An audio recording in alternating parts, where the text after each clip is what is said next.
Lee Van Cleef was born on January 9, 1925, in Somerville, New Jersey, and went on to become one of the most recognizable faces in the history of Western cinema. Over a career spanning more than 5 decades, he carved out a legacy as the quintessential on-screen villain, cold, calculating, and unforgettable. His chiseled features, razor-sharp cheekbones, and piercing eyes made him the perfect embodiment of the ruthless outlaw. But Van Cleef's life was far more complex than the roles he played. It's a story of grit, reinvention, and artistic precision. And at the center of his Hollywood journey lies one of the most enduring rivalries in film history, his deep and unwavering hatred for John Wayne. Van Cleef grew up in the modest town of Somerville. His father was a watchmaker who instilled in him a sense of discipline and an eye for detail, traits that would shape both his personal and professional life. When World War II broke out, Lee enlisted in the U.S. Navy, serving as a radio operator and seeing combat firsthand. Those wartime experiences gave him a hardened edge that later colored his performances. He projected an authenticity on screen that came not from acting school, but from real-life experience. After the war, Van Cleef enrolled at the University of South Carolina, pursuing an engineering degree.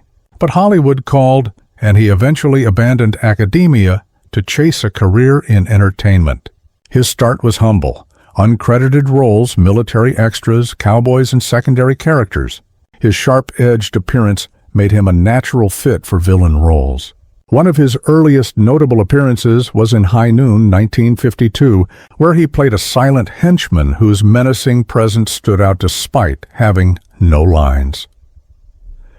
Throughout the 1950s and early 1960s, Van Cleef built a solid reputation as a dependable character actor. Yet, despite his growing resume, his career hit a plateau. He was repeatedly typecast as one-dimensional villains, and a devastating car accident left him with lasting health issues. These setbacks nearly ended his Hollywood dreams. Everything changed when Sergio Leone, the Italian director who redefined the Western, cast him in the Dollars trilogy. Van Cleef's role as Angel Eyes in The Good, the Bad, and the Ugly, 1966, became the turning point. Although Clint Eastwood was the headliner, it was Van Cleef's portrayal of the cold-blooded bounty hunter that left a lasting impact. His eyes seemed to cut through the screen, and his calm, lethal energy gave audiences a villain they couldn't forget. He had already appeared in For a Few Dollars More, 1965, as the sharp and calculating Colonel Douglas Mortimer, and followed it with The Big Gun Down, 1966, where he played a relentless lawman-turned-hunter. In films like Death Rides a Horse, 1967, and Day of Anger, 1967, Van Cleef brought a unique complexity to his characters. These weren't cartoonish villains. They were men of few words, but fierce convictions, shaped by their own moral codes, however twisted. He played them with both menace and dignity, earning his place among the giants of the Western genre. Van Cleef's talents extended far beyond gunfights and dusty deserts. In the 1970s and 1980s, he expanded into action films and television. His deep, distinctive voice and commanding presence made him a perfect fit for roles in movies like The Octagon, 1980, alongside Chuck Norris, and Escape from New York, 1981, where he played the menacing hawk. He even starred in the TV series The Master, 1984, as a martial arts expert, which brought him to a new generation of viewers. Though Westerns made him famous, these later roles showcased his versatility and staying power. Behind the tough exterior, Van Cleef's personal life was full of both love and hardship. He married Patty Ruth Cale in 1943 during his early years, and together they raised 3 children, David, Alan, and Deborah. But the demands of his growing Hollywood career strained the marriage. And after 15 years, the couple divorced in 1958. In 1960, he married Joan Marjorie Drain, a relationship that coincided with the revival of his career following his car accident and Leone's transformative casting. Their marriage lasted 14 years, ending in 1974. Just 2 years later, in 1976, he married Barbara Havilone, who remained by his side until his death. This third marriage brought stability during his later years as he continued to work despite lingering health problems. A particularly striking story from his personal life involves an accident at home. While building a playhouse for his daughter, Deborah, Van Cleef lost the last joint of his right-hand middle finger. Instead of letting it define him negatively, he turned the injury into part of his image. He cleverly concealed it on screen, and for many viewers, it simply added to his rugged mystique.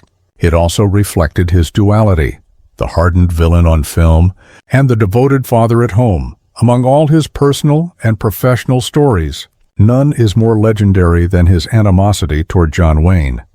Their mutual dislike wasn't surface-level Hollywood gossip. It ran deep, shaped by differences in acting style, politics, personality, and career trajectories. Van Cleef was a method actor. He threw himself into his characters, focusing on nuance and authenticity. Wayne, on the other hand, often played variations of the same larger-than-life archetype, the heroic cowboy upholding traditional values. Van Cleef saw this as shallow and complacent. To him, Wayne wasn't stretching himself as an artist. He was relying on persona over craft. He viewed Wayne's immense fame as more a product of image and timing than of genuine versatility. Their political differences added fuel to the fire.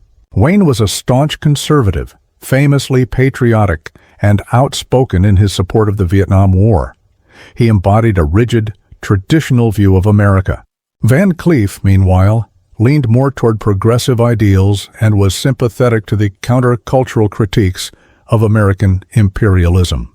He reportedly found Wayne's political grandstanding distasteful, seeing in him the same unbending, self-righteous cowboy he played on screen.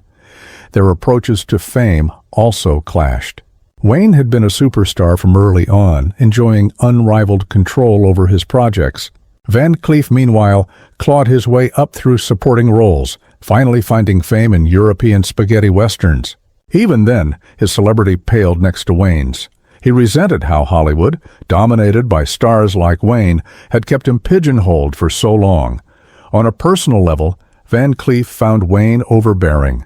Wayne was known for throwing his weight around on set and in Hollywood circles. Van Cleef, a more private and reserved man, despised that kind of domineering behavior.